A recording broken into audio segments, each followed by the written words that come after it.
Boa tarde. Agradecer imensamente também o convite. Agradecer a mesa, a presença aqui. A Roseni sempre nos chamando, eu acho que são desafios importantes que a gente passa e depois a gente vai produzindo também, né, a partir desses desafios. Então, bom, um desafio para mim foi trazer o tema da violência, do racismo, da formação e casar isso também com a minha pesquisa do doutorado, que foi fazer itinerários terapêuticos de mulheres no serviço de saúde. Então, trazer um pouco também, né, da concepção de comunicação que eu trago, né, uma reflexão sobre isso, e a partir das falas também das mulheres. Então, vamos tentando assim, juntar um pouco dos assuntos. Né? Eu vou partir dessa reflexão da comunicação nas práticas de cuidado e pensar responsabilidade, alteridade, visibilidade nessa área. E um dos pontos da violência é essa violência como negação do discurso do outro. E aí eu vou fazer uma pequena introdução aqui para tentar também fazer uma correlação com as mesas que já vieram e com a minha apresentação que vem em seguida. Né? Uma das coisas que me chamou a atenção é pensar um pouco dessa formação em comunicação. Essa formação em comunicação, tanto no campo do jornalismo, que é onde eu ensino, principalmente, e na saúde também, que a gente tem algumas dificuldades na compreensão da própria comunicação, que é um conceito muito amplo, que tem muitos significados, e que a gente costuma ter um olhar muito instrumental para essa comunicação. Essa comunicação que só chega depois para divulgar aquilo que os outros pensaram. Muitas vezes não tem essa interlocução, né, de uma comunicação construída junto. E no jornalismo, a gente tem também um deslocamento, às vezes, da própria função social, que a gente chama do jornalismo, de trazer uma representação do espaço público, de ter a credibilidade e a verdade como referências. E hoje em dia a gente vê que não tem isso tão fortemente. Né? O jornalismo ele passa por um período de descredibilidade, né, da população ter dúvidas se o que o jornalismo passa é verdade. Né? Uma época das fake news, das notícias que são mentiras e que circulam, né, com muita liberdade e se expandem aí como verdade, são mentiras e muitas vezes são comprovadamente mentiras e as pessoas ignoram isso. Né? Isso afetou eleições nos Estados Unidos, afeta o nosso dia a dia. A palavra do ano passado, né, que foi eleita pelo dicionário Oxford, a pós-verdade, quer dizer, você está num mundo em que a mentira acaba se sobressaindo, a versão dos fatos toma mais espaço do que a própria comprovação da não-verdade de certos fatos, e acaba que as pessoas, até para justificar suas posições, compram essa mentira e aceitam, e afirmam, né, a mentira no lugar das verdades. Um compartilhamento também, que é a nossa responsabilidade.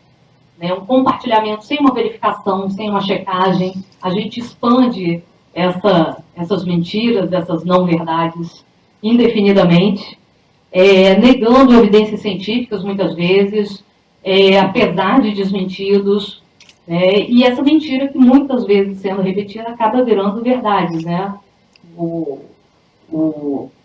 A ideia do que aquilo fica mais forte do que realmente é. E aí, muitas vezes, a gente fica pensando que isso é um fenômeno do nosso tempo, né? A internet que trouxe isso, mas eu, tentando dar uma lida lá na origem do totalitarismo, né, peguei uma fala da Hannah Arendt que falava assim, que o uso político das ideologias e do racismo, né, como uma ideologia que foi usada politicamente, também gerava uma aceitação que desconsiderava possibilidades científicas, viabilidades científicas, embora muitos cientistas se utilizassem também desse conceito, né, da cientificidade para justificar um racismo, mas que isso também já vinha acontecendo em outras épocas, né? A gente muda, muitas vezes, o formato, a tecnologia, mas a gente continua se repetindo numa aceitação de mentiras para que se adequem à nossa vontade, né? Nossa, o que a gente quer que seja, né? E que é o uso político, muitas vezes, dessas ideologias. Bom, e aí, dentro dessas funções da imprensa que a gente pensa essa representação do espaço público, a gente tem que pensar que não existe uma pluralidade de vozes na nossa imprensa aberta, na televisão, no rádio, e que a gente, historicamente, no Brasil, foi construindo isso, né? A gente tem poucos donos, que não são donos, que são concessionários públicos de TVs e de rádios, são poucas vozes, não tem uma diversidade de ideologias, de pensamentos. Então, acaba, no que a Tatiana falou também, o recorte de quem produz é o recorte que está sendo veiculado, né? Então, essa não democratização da radiodifusão, são poucas famílias, são muitos políticos que são donos de meios de comunicação e que legislam também em causa própria, que definem as leis, que não mudam as leis. A gente tem leis muito defasadas, fragmentadas e não dão conta da pluralidade da nossa sociedade. Aí, muitas vezes, a gente, quando questiona isso, né, então vamos regulamentar a comunicação, vamos democratizar a comunicação, a primeira reação dos meios de comunicação, principalmente, vocês estão cerceando o meu direito de expressão, vocês estão censurando a imprensa. E, na verdade, não é, né? Então, cadê as outras vozes? Né? Não é uma censura, a regulação não pode ser considerada censura. Aí, outras pessoas trazem a internet. Não, mas a internet a gente tem essa democratização. Sim, a gente ganha espaço na pluralidade, mas a TV aberta ainda é um espaço que toma 98% da população brasileira. Todo mundo vê TV, todo mundo tem TV. O rádio também tem uma inserção muito grande. A internet ainda não tem esse patamar. O alcance das vozes, da pluralidade de vozes da internet não é o mesmo do que uma TV aberta, né? É uma democratização, é um caminho, é um espaço, mas ainda, né, então, ainda não é a mesma força na criação desse imaginário social, né? E a internet também, por outro lado, tem a diversidade, tem a pluralidade, mas também tem muita intolerância religiosa, política, de gênero, de raça, de classe, né? E os limites disso, tanto na TV aberta quanto na internet, são os limites da lei, né? Que quando você atinge outros direitos, que vão chegar em algum limite, em alguma limitação, né?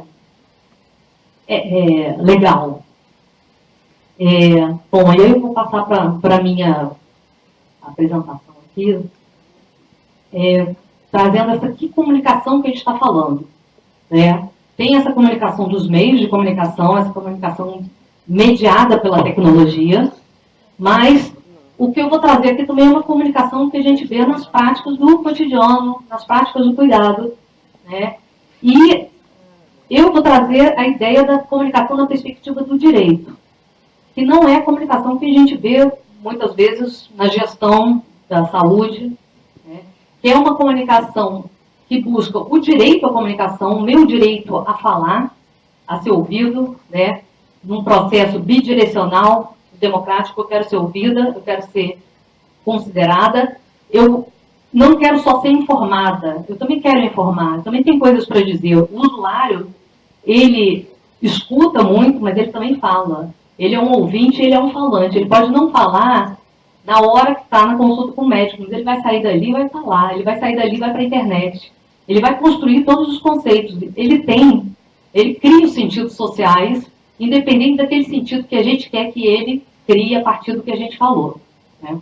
Então, o direito à comunicação é você respeitar essa pessoa como um ser que tem opiniões, que fala, que sente, que constrói sentidos, e que não necessariamente os sentidos que ele constrói são aqueles que eu quero que ele construa, aquilo que ele faça aquilo que eu quero que ele faça, né? E a gente tem uma visão de comunicação muito prescritiva, né? Eu vou ensinar para ele aquilo que ele não sabe.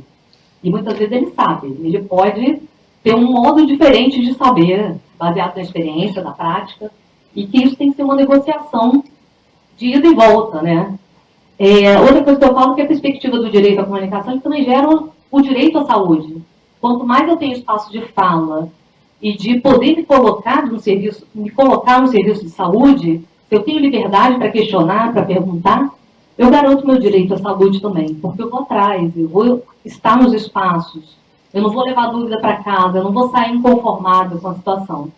Então, uma coisa também leva a outra, né? O Intervozes é uma ONG que trabalha muito essa questão do direito à comunicação, à democratização, à participação nas políticas públicas de comunicação, e é uma coisa que está dentro da nossa responsabilidade de cidadão, querer que a mídia seja mais democrática, né? Por que só a internet tem que ser democrática? Por que eu não posso ter minha voz num canal de televisão? Por que eu não posso falar enquanto professora da Universidade Amazônica do Acre e falar da nossa realidade lá? E não tem esse espaço, né? A mídia não permite que a gente tenha voz para todo o Brasil. Mas aí o Intervozes, ele traz essa ideia que o direito à comunicação, ele passa pela garantia de oportunidade aos cidadãos de acesso a espaços e meios que garantam a liberdade de expressão e de participação na construção de políticas públicas. Na saúde, a gente tem uma garantia de participação de políticas públicas nas conferências, nos conselhos, mas eu também falo dessa participação nas próprias unidades, né? Seria interessante que o cidadão tem conselhos locais, muitas vezes, mas que ele pudesse participar ativamente da avaliação das unidades, da contribuição, né, de ideias para mudanças mesmo nos serviços. E esse olhar do usuário muitas vezes não é considerado, não é pensado, né?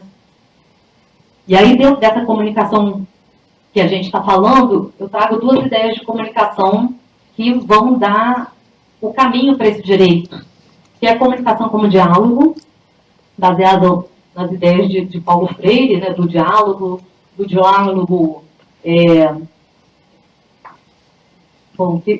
que traz essa compreensão do outro, né, que não seja vertical, essa fala vertical vai impedir o outro de se colocar, de falar. Mas é a comunicação com o diálogo, que vai além da instrumentalização das tecnologias, né, pensar nessa mão dupla de falar e ouvir, de compreender o outro. O ouvinte é um falante, independente do lugar que ele fala, ele vai falar em outros lugares. Se ele for impedido de falar aqui, ele vai sair e vai falar. E aí o usuário, ele cria também estratégias para colocar essa fala dele. Então, se eu sou impedido de falar numa unidade, eu posso chamar a imprensa e fazer uma denúncia. Se eu sou impedido de falar na unidade, eu posso fazer um barraco, porque as pessoas vão me ouvir. E a gente vê que as estratégias funcionam. Não são estratégias elaboradas de comunicação que estão em teorias, mas são estratégias que efetivamente funcionam na prática. Se a pessoa começa a fazer um barraco, ela vai ser chamada, vai ser acalmada, vai ter que conseguir alguma coisa que ela busca, né?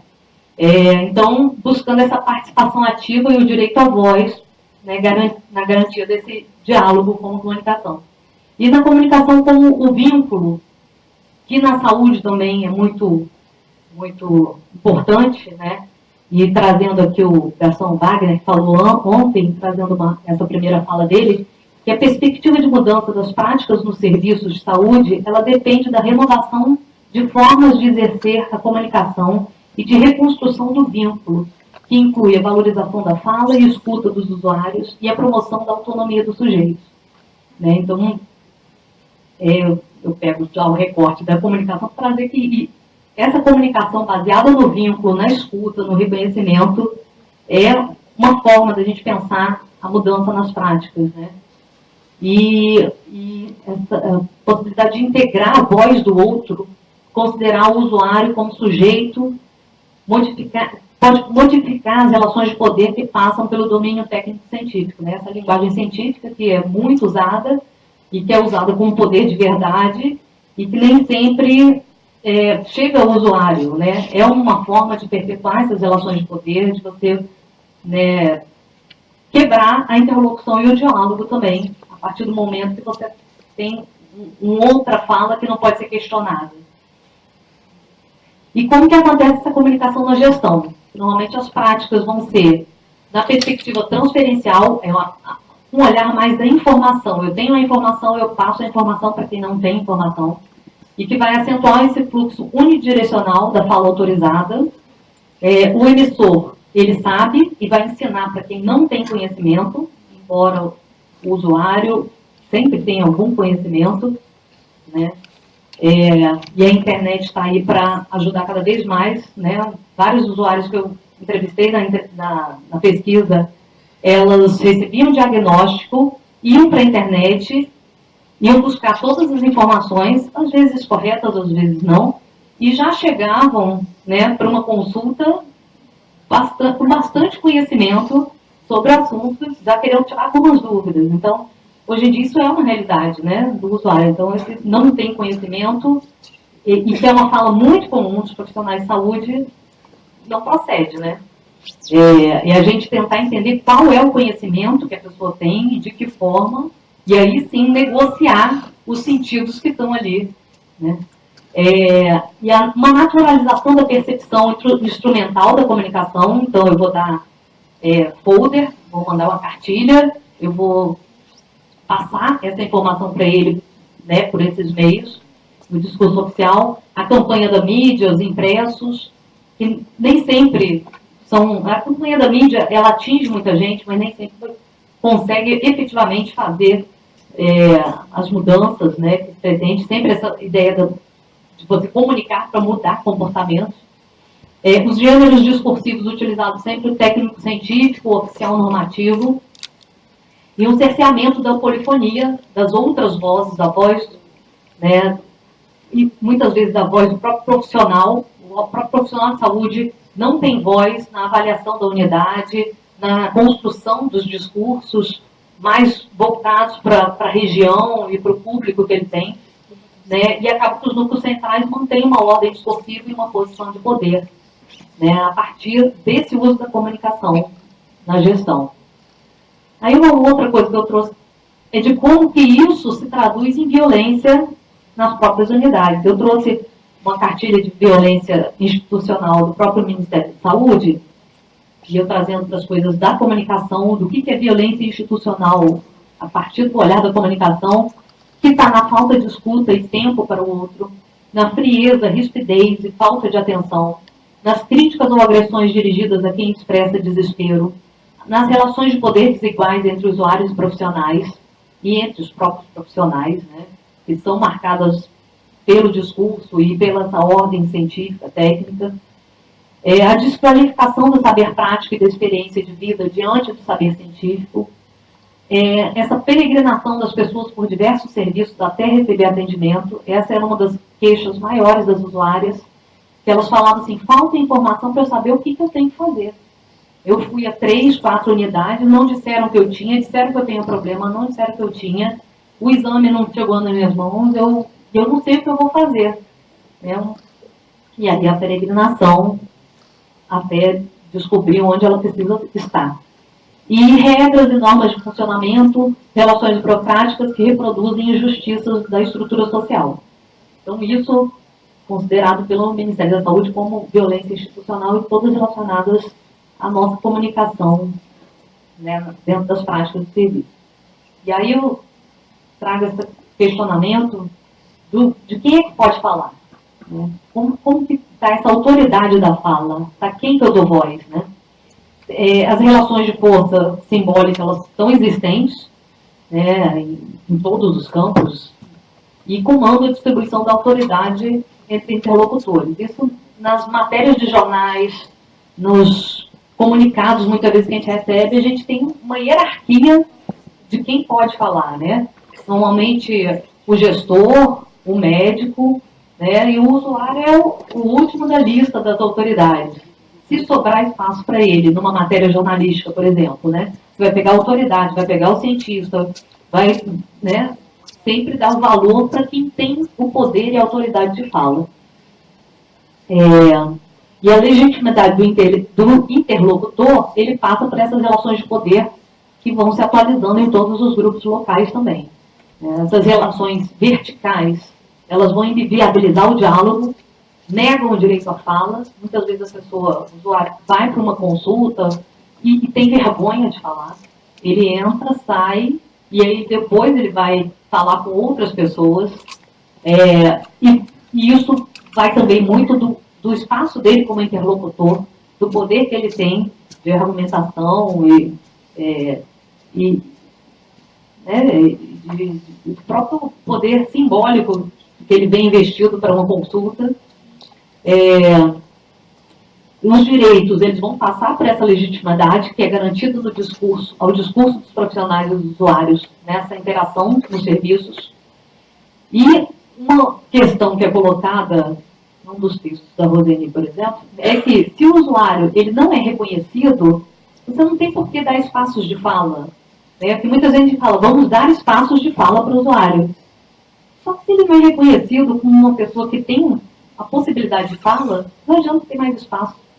Ele vai ter espaço, mas não vai adiantar de nada.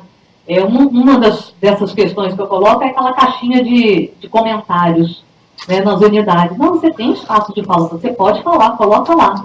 E aí uma dos usuários me pergunta, sugestões. Ela pergunta, alguém lê aquilo? Eles podiam pelo menos abrir aquilo de vez em quando numa roda que a gente pudesse comentar, né? Ela falou, não adianta nada. E eu sou o usuário me falando.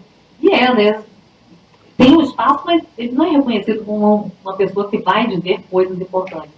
E uma gestora que falava isso também. Não, a gente não pergunta para os usuários, mas eles também nunca disseram nada de importante para a gente. Então, para mudar o serviço, perguntei se por acaso havia essa possibilidade dos usuários participarem na avaliação do serviço. Não, mas eles também nunca trouxeram nada interessante, mas também nunca foram perguntar. Aí eu trago algumas falas de usuários e de representantes dos serviços para ilustrar um pouco como é que isso acontece no cotidiano dos serviços. Essa é a fala da Cora, que é um nome fictício. Os meus nomes são todos sambistas ou escritoras, todas mulheres por acaso, porque foi o recorte que eu fiz, era câncer do colo do útero, então muitas mulheres. E ela é representante do movimento social, daquelas casas a gente chama casas de passagem, mas as casas onde as mulheres que vão para tratamento fora do domicílio ficam, e essa era mais específica para mulheres em tratamento de câncer. E aí ela fala, eu já cheguei a dizer para o próprio governador, na frente de médicos, assim, digo, olha, eu não sou da saúde, eu não sei as palavras científicas que vocês usam, e nem esse povo que veio para o tratamento. Então, eles precisam que vocês falem o linguajar deles, para eles compreenderem o que estão dizendo. Não adianta falar cientificamente para eles, que aí vem eles para nós. Dona fulana, ele disse isso, disse aquilo, quando consegue repetir. Aí, mesmo não sendo da saúde, eu gosto muito das internets da vida. Então eu vou buscar aquilo. E eu vou buscar saber dos tratamentos, se é aquilo mesmo, se está correto aquilo. Então eu busco mais informações na internet, né? Porque eles falam muito cientificamente, assim, e muitas coisas a gente não compreende. Da mesma forma, nós falamos mais popular, que também não nos fazemos ser compreendidos. Né? Então ela coloca essa incompreensão a partir da fala científica, da incompreensão dialógica que da Tatiana. Bom, e ela questiona, mas ela tem uma autoridade de fala para questionar, também porque ela faz parte de um movimento social que já trabalha com isso, que trabalha com a educação popular, e se coloca também num outro espaço de interlocução. Né? Aí essa aqui é a Alcione, que a fala dela, né? Ela disse para mim cuidar logo, porque tinha dado alteração de risco, que provavelmente seria câncer. Mas só que ela não podia ter falado assim. Aí eu quase pego depressão, fiquei aí um tempão, olhava, porque essas coisas assim, você tem medo, né? Você pensa logo na morte. Aí um monte de filho desse, e eu só tenho 5, e eu já pensei logo na morte já. Eu digo, ai meu Deus, vou morrer. Aí eu conversei com ela, com outra profissional, num outro momento, e ela explicou direitinho. Essa me explicou. Ela disse que podia ser, mas que podia não ser, né? Porque esses negócios assim, você tratando logo, tem jeito. Aí eu fiquei, foi aí que eu fui ficando mais, eu relaxei mais, né? Porque nem comer eu estava comendo mais. E ela contou que ela ficou numa situação de paralisia. Ela não conseguia mais sair de casa porque ela foi recebida por um profissional de saúde que falou, ó, resolve logo que você está com câncer e você vai morrer, né? E ela paralisou. E aí precisou da agente de saúde, que tinha o vínculo de chegar e convencer ela a voltar para a unidade. Então, toda uma história para ela voltar em uma pessoa que teve um cuidado maior, né, que não violentou ela comunicacionalmente, né, que teve diálogo, e aí ela conseguiu dar continuidade ao tratamento. E aí uma das coisas que eu falo para ela, mas essa coisa da dificuldade de falar, e quando você não consegue falar, o que acontece? Agora, quando eu não posso falar, eu já saio de perto, porque eu me estresso. Eu quero falar uma coisa, não consigo falar, eu saio fora, eu me estresso logo. E esse era um outro tempo, um outro diálogo, né, que ela colocava isso, que ela via um monte de situações e que ela via que as coisas estavam erradas, mas que dificilmente ela tinha espaço para falar, para se colocar. E nisso, muitas coisas dentro da pesquisa que a gente ia notando que eram informações importantes dos usuários dentro dos serviços que poderiam servir para algumas modificações e que não eram consideradas, né? Ontem eu estava aqui no curso e eu até contei essa história. Uma das coisas, por exemplo, era quando no Hospital do Câncer, a sala onde ficava a espera para o tratamento era o mesmo local onde saíam pessoas que morreram dentro da unidade. E isso afetava enormemente as usuárias, a ponto de uma delas, e foi mais de uma que me falou isso, falou, eles podiam mudar essa porta, eles podiam ter uma outra porta, porque a gente está fazendo tratamento, né? Nossa esperança aqui é que a gente vai sair curada. E uma delas foi, por exemplo, num dia que teve uma situação dessa, foi parar na UPA, logo em seguida. Então, essa dificuldade de escutar a fala. Bom, eu vou pular algumas falas aqui, tem outras falas, mas já vou para minhas considerações. Para a gente pensar realmente no papel ético-político da comunicação em todos os espaços, né, e contribuir para essa reflexão sobre responsabilidade, visibilidade, violência, cidadania, que muitas vezes não está no plano da comunicação que faz parte do nosso dia a dia, que está presente em todas as nossas falas, nas relações com as pessoas. Né? Problematizar também essa lógica oficial que naturaliza as relações de poder. Né? Vai sempre reforçar as vozes autorizadas e excluir ou negar essas vozes da experiência, e que muitas vezes isso é uma violência também, pode ser considerado. E atentar para o direito à comunicação e participação para além dos espaços institucionais. Né? Dar visibilidade às narrativas onde os usuários estão construindo sentidos, pensar na potência deles para a avaliação dos serviços. E uma coisa que eu não coloquei aqui também, pensar o nosso papel como cidadão, pensando essa democratização dos meios de comunicação também. Porque isso também está dentro de toda essa representação que a gente vê na sociedade, no nosso imaginário social, ele depende dessa pluralidade de vozes também que foi negada para a gente a partir da política, a partir né, da nossa história aqui, política social do Brasil. Mas, então, obrigada.